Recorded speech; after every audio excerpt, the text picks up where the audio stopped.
Today is 2023, the year 2023, January 1st. Happy New Year. And despite being New Year, things are not exactly looking positive for myself. This happens every once in a while where for no apparent reason at all, I just get into a pretty depressive mood. Not really sure what the triggers are either. I think it's just, to me, it feels more like that I've always had this kind of like sense of anxiety and always have had these depressing thoughts inside me, but they just, I guess, once in a while leak out. But obviously I still want to try my best to look towards a positive light, and hope that this new year is going to make myself a new person, hopefully. I think first things first, I definitely hope that I would be more, I guess, friendly, but that's like talking with people in general is just not something I usually do. Like, I never actively talk to people. I used to do that when I was younger, but for some reason, right now, for the longest time, I've just been very much a loner, not really wanting to talk with anyone, and being by myself honestly gives me a peace of mind. It's almost like tiring for me to talk to people, and for example, whenever I am trying to take a break, enjoy like a vacation or something, my preferred method is to just stay at home in my room and by myself. And any instance where I would have to go out and hang out with other people, I would feel my energy just being constantly drained. And for some people, to them, like, being on vacation means to have fun, to go out and to play. But it seems that for me and a lot of other people as well, the best way for us to enjoy our vacation, our time off, is to just not move. Last time I was on a break, I basically slept through most of the day, have some food, and then just play some video games, and then go back to sleep. And while trying to go back to sleep, I just watch videos on the bed, or watch YouTube videos on the bed on my phone, and living basically a carefree life. And I feel like that is my preferred way of enjoying myself. However, consciously, I also know kind of like consciously that this is not really something that's that healthy of a lifestyle, especially whenever I get into that kind of lifestyle where I am just waking up, play video games, eat, and going back to sleep, and sometimes work and studying would get in between those things. But when my life is mostly just like, I guess being just getting by the day in the most mundane way possible, I feel like that is when things kind of get a bit dangerous, or I should say dangerous for my mental health and my peace of mind, where I would begin to worry about myself, about my future, about whatever ambitions I might have or whatever goals I might have for myself. Um, you know, it gets really uncomfortable and there would be a lot of self-hate, but I would continue to basically I would basically maintain that lifestyle that I hate so much, quote unquote. And it's quite contradicting, I feel like. It's like my mind wants me to go this one direction, but I can't move. But my body wants to do something else instead. It's weird because everything is literally in the same brain, but I guess it's just different departments taking care of different things, and there's I guess a conflict between them. Well, despite all of this, I am trying to get better though. I guess making this sort of video journal is my first step towards it. I used to keep a journal, or not really a journal, but some kind of like diary sort of thing where I update like very occasionally when I was in college, but that didn't really turn out that well, and I kind of got bored with it because, you know, what is there to really say most of the time? Oh, I woke up at, I don't know, 8 a.m. I ate some, I don't know, leftover burritos from last night, and then I went to school. I came back from school, nothing interesting happened because, well, I don't really talk to people, so I don't have friends. So what is there for there to happen for me, right? And then I sleep, and yeah, there's not much going on, is there? But let's see if this year is going to bring something new to my life, and hopefully my life will change for the better. Oh, and 2 years ago, this is, I guess, the main part of the video that I kind of want to do, is 2 years ago on Christmas, my sister got me some tarot cards. Movie tarot cards. They're like the major arcanas, which is basically like cards like the Fool, Justice, Chariot. You know, the major cards kind of have like a movie theme. Like I remember Wheel of Fortune was themed after Back to the Future. You know, stuff like that. It's pretty interesting.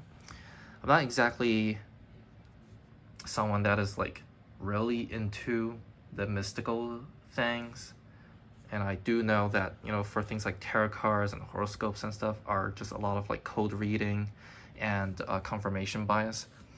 But I feel like, especially the confirmation bias part, for me, someone who is, I guess, kind of like lost at life right now, who doesn't really know like what to do with themselves and don't really have enough confidence in themselves to do things, tarot cards or things similar to this can be very helpful to just, you know, bring something, you know, to basically help me find a focus. You know, since it is all about confirmation bias, then that means there is something that I want to kind of like lean towards, is how I kind of reason it. So I guess let's just shuffle this and then see what happens, see what cards I'm gonna get. Obviously tarot cards is like a tarot card deck is quite big, so I just do this shuffle method that I saw from a little booklet that I got about tarot cards. Whoops, did I put it there? Oh my god, this is so scuffed. 1, 2, 3, 4, 5, 6. 1, 2, 3, 4, 5, 6. 1, 2, 3, 4, 5. Okay. And the shuffling method basically is, you know, separate them into 3 different piles. And then amongst these 3 different piles, mix them together in a way so that they become another 3 different pile, and then just stack them together. It might be difficult to kind of imagine what I'm trying to say, but I think I should just like cut it to when I'm, I guess, ready. It's quite difficult because I'm holding my phone to record, and my other hand just using one hand to deal the cards. Oh, also, don't expect any like good readings from me because I'm a complete noob at this. I didn't really read anything about tarot card reading like too much. I kind of just like follow the little booklet that like this thing kind of came with whenever I get a card, and then just like kind of do interpretations based on that. But like I can't really do much like independently, I guess. Oh, I even see this cards, 4 of coins. Yeah, you know, usually I would say that, well, since I already saw this card, I'll call it Destiny, and then just kind of like, you know, just treat that as my card of the day. But let's just keep doing. Let's show the whole thing. Okay, so what's supposed to happen right now is that there's supposed to be like 26 cards in each pile, and then I'm supposed to like cut them in half, so 13 cards go here, and then cut 13 cards out here into that pile, so that becomes like pile number 1. The other 13 cards in this middle pile go in this pile, along with 13 cards from this pile, so that's pile number 2. And then the remaining 13 cards from these 2 piles become the 3rd pile, so that's pile number 3. So yeah, that's basically how it's supposed to go. But I don't know if there are 13 cards right here. I don't know if there are even 26 cards in each of the piles over here, because, well, there was obviously something wrong when I was dealing the cards. So you know what? It's fate. It's fate. If it's scuffed, if it's uneven, let it be uneven.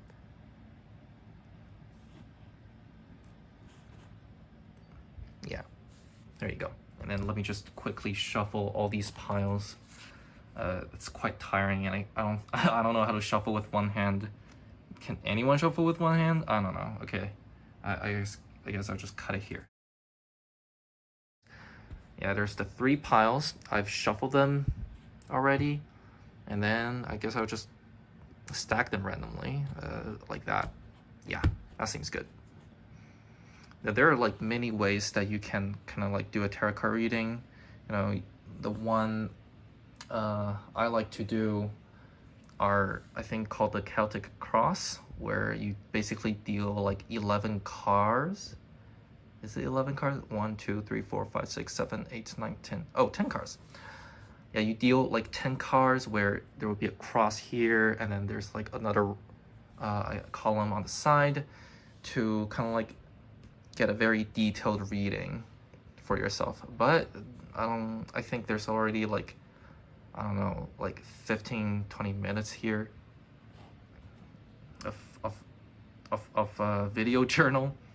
It's quite long, so we'll just do a 1 card reading, and let's see, what do I want to know of? Well, I want to know of, this is honestly something I should be doing while shuffling. They say that you're supposed to like shuffle, like have your question in mind while shuffling, but we're just gonna do a very scuffed and very quick thing.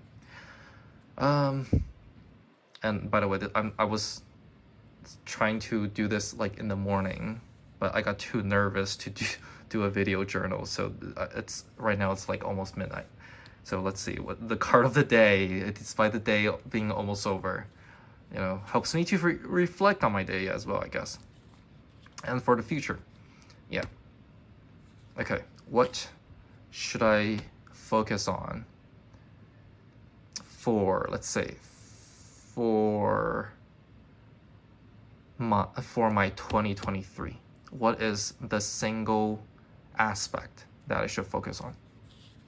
Bam. Chariot. Okay, let me pause and let me take my little booklet and see what this means. Chariot.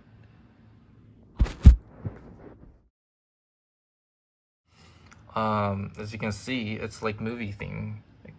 I think it tells you what it, yeah, it says right here. It's Russell Crowe as Maximus in the movie Gladiator. And there's also the lovers above it. That's the Brokeback Mountain. All right. So let's see. What does the chariot mean? Oh, by the way, also because obviously because I am new to tarot card reading, there's no reverse cards. I'm not gonna bother like doing things like that because I'm just not familiar with the cards. Let's see. Journey, ordeal, obstacle, competition, high stakes, ambition, discipline, conquest, victory, greatness, reason, triumphs, the work of the will, blah blah blah. Basically things in that kind of like sense. Overwhelming odds, sudden defeat. Fast acting and thinking, the chariot keeps several plates spinning. It holds the courage to conquer new territory and scale demanding heights. Keep your eyes on the prize while drawing on strength and poise. So I guess what it means that for this year in particular is that I should basically focus on like basically achieving whatever it is that I want to achieve. You know, I do have some idea of what my personal like long-term goals are, but they're quite difficult ones to achieve. So I definitely hope that I get to them. You know, let's see, the work of the will, right action prevails. Seems that if I just keep going at it, then I should be able to achieve it. The chariot is also one of those cards that are just very straightforward, you know, like the card itself, and doesn't really leave that much room for interpretation. I have a kind of like a rough idea of what this may mean for myself, but obviously I'm not gonna say too much. But nonetheless, you know, it seems that this year is looking pretty positive. You know, it's going to be probably a rough ride, but eventually, you know, keeping my ambition and having discipline with myself is going to be the things that are going to help me achieve things. Looking pretty good. Okay, and I think that's it for the journal of the day. I don't know if this is gonna be daily or weekly, but I'll just leave a journal every once in a while. Yeah, and a happy new year to myself, and yeah.